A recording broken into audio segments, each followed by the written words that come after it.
In the quiet suburbs of Delaware County, Pennsylvania, Jennair and Mark Gerardot appeared to be living the American dream: successful careers, a solid social life, and a picture-perfect marriage. But beneath the surface, their lives were far from perfect, leading to a series of events that would shatter their seemingly idyllic existence. Jennair, born on December 19, 1970 in Fort Wayne, Indiana, excelled in academics and later pursued a degree in communication and theater arts. She worked in marketing for several companies across Indiana.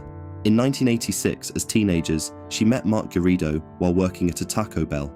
Mark was instantly captivated by her beauty, but too shy to approach her. It wasn't until 4 years later, when they met again, that their romance blossomed. Jennair's confidence eventually led her to ask Mark out, starting a relationship that would span decades. They married on October 23, 1993. Mark was 25 and Jennair was 23, building a life together despite some intense arguments and financial struggles. Mark later reflected that the 2008 financial crisis deeply affected their marriage, with money becoming a frequent source of tension. In 2011, the couple relocated to Greenville, South Carolina, where new jobs and the scenic environment brought a temporary renewal to their relationship. They enjoyed exploring the state's natural beauty and found a brief period of peace. But by 2017, the cracks in their marriage resurfaced, and their new life in South Carolina came to a sudden and unexpected halt. After Jennair was laid off from her job, her confidence took a hit. Struggling to find new opportunities, she felt like a shadow of her former self. Seeking a fresh start, she and Mark decided to move once again, this time to Delaware.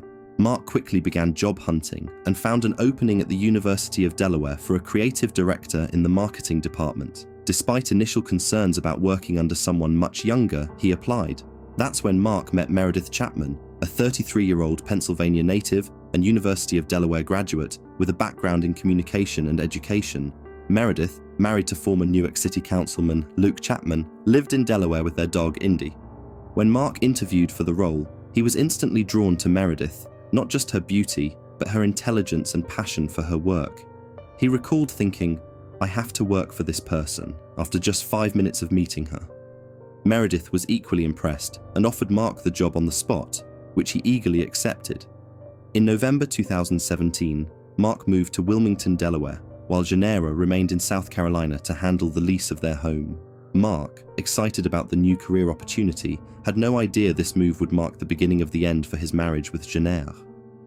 While Mark spent 45 days living alone in Delaware, with Jennair staying behind to finalize the rental of their home, he grew closer to Meredith.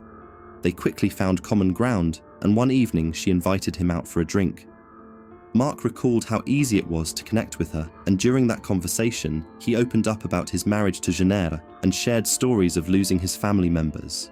Reflecting on it, Mark said, "I didn't quite know what was happening, but it felt incredible being around Meredith." He didn't fully realize his feelings until they shared a dinner together that felt more like a date. Being with Meredith made Mark take a hard look at his marriage. He started comparing the way Meredith complimented and encouraged him to how he felt neglected by his wife. "It left a mark on me. Here's this incredible woman telling me I'm a good man," Mark said. A month after their first meeting, they kissed for the first time. Although he felt immediate guilt for betraying Jennair, Mark told Meredith that whatever was happening between them couldn't continue because he still cared for his wife. However, Mark found himself unable to walk away from the connection he had with Meredith. She revealed that she, too, was in a struggling marriage. "I felt swept up by it. There was a real connection there, and it didn't seem right to just shut it down," Mark admitted. By the time Jennair moved to Delaware in December 2017, he and Meredith had already declared their feelings for each other.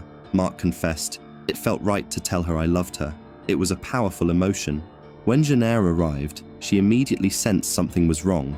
It wasn't long before she confronted Mark, asking, "What's going on with you? Is it Meredith?" Mark had mentioned his new boss several times when talking about work, which raised her suspicions. Though he initially denied it, Jennair couldn't shake her intuition and began paying close attention to his actions. Over time, she started discovering details about Mark and Meredith's relationship that she couldn't ignore. As Valentine's Day approached, Jennair finally got the confirmation she had been dreading. Mark admitted to having an affair with Meredith, but it came with a shocking revelation. Jennair confessed that she had hired a company to hack into Mark's phone, allowing her to read his texts, view photos, and access call logs exchanged with Meredith. Realizing he could no longer keep up the lie, Mark came clean, admitting he had fallen for Meredith. Devastated, but not ready to give up on their marriage, Jennair asked Mark to attend marriage counseling, which he agreed to. However, on the day of their second session, Mark noticed something strange in the lining of his jacket. Initially thinking it was an anti-theft device, he cut it open, only to find a recording device, actively recording at that very moment. Furious, he confronted Jennair, who admitted she was trying to figure out how deep his relationship with Meredith really went. She believed they were planning something, and the recorder was her way of uncovering the truth. From that point, Mark and Jennair's relationship deteriorated rapidly. Mark eventually told her that he planned to file for divorce by May 2018, once he met Delaware's residency requirements. Around the same time, Meredith was thriving. She had accepted a position as assistant vice president at Villanova University in Pennsylvania and moved to Radnor Township. Meredith was also getting divorced, paving the way for her and Mark to be together. While Meredith's life seemed to be moving forward, Jennair was spiraling. She began seeing divorce coach Sheila, who noted Jennair's deep anger and bitterness over being left for a younger woman. Financial fears loomed large for Jennair, who hadn't yet found a job after moving north and losing her previous position. The strain on her mental health grew more intense, and at one point, she even threatened to jump out of a window. Mark, concerned for her well-being, urged her to see a psychiatrist and seek support from friends and family. He believed she had come to terms with the impending divorce.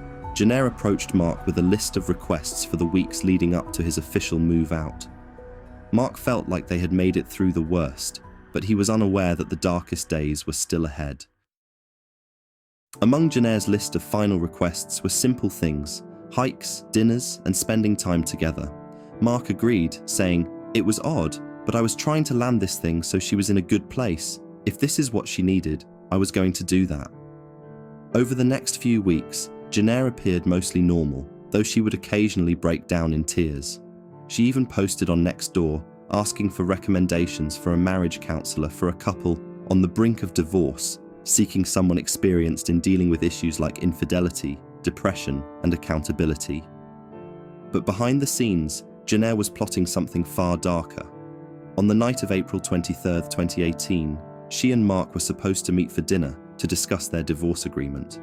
However, Jennair texted Mark, saying she was running late, before eventually telling him to go home as she wouldn't make it. Just as Mark was leaving the restaurant, he received a disturbing picture from Jennair, a trash can with a condom in the middle, leading him to believe she had gone through Meredith's garbage. More texts followed, including, "You ruined my life, and I hope you never find happiness," ending with a chilling, "Bye, Mark." Fearing for Meredith's safety, Mark tried calling and texting her repeatedly, but received no response. He rushed to her home, expecting to find a confrontation between Jennair and Meredith. What he found was far worse. When he arrived, he discovered Meredith lying face down on her kitchen floor, blood pooling around her head. Nearby, he found Jennair's lifeless body. Mark recalled, "It took 5 seconds and I screamed. I just said, 'Baby, oh baby, what have you done?'" When officers arrived, the scene was chaotic. Mark, visibly shaken and heavily breathing, was taken to the police station as a suspect. However, after investigating, police found the gun used in the deaths underneath Jennair's body. It became clear that Jennair had broken into Meredith's home, murdered her, and then turned the gun on herself. A day after the tragic murder-suicide, police received a tip from a witness who had seen a woman in a trench coat, hat, sunglasses, and possibly a wig, spying on the house with binoculars.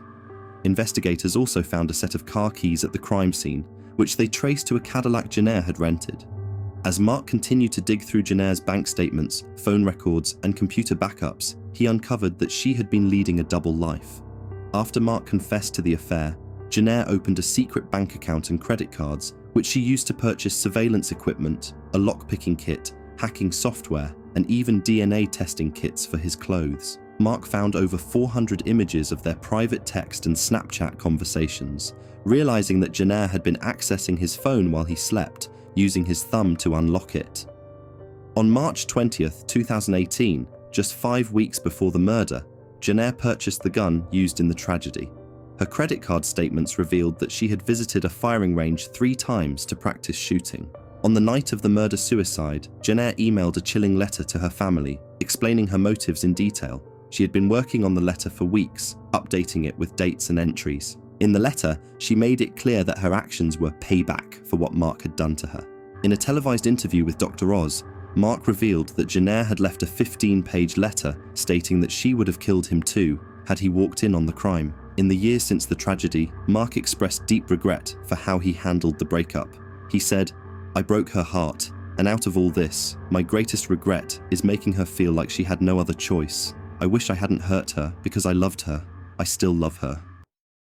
The shock of this story reverberated through the community, leaving friends and neighbors struggling to comprehend how an ordinary suburban life could unravel in such a devastating way. In its wake, people sought solace and tried to make sense of the complex emotions and unanswered questions this heartbreaking event left behind. The Gerardot story stands as a powerful reminder of the intricate nature of human relationships and how betrayal can have far-reaching and tragic consequences. Let it serve as a prompt for open conversations about mental health, the importance of seeking help, and fostering empathy and understanding within our communities. If this video resonated with you, leave a like, share your thoughts in the comments, and don't forget to subscribe for more stories. Be sure to check out our other videos as well.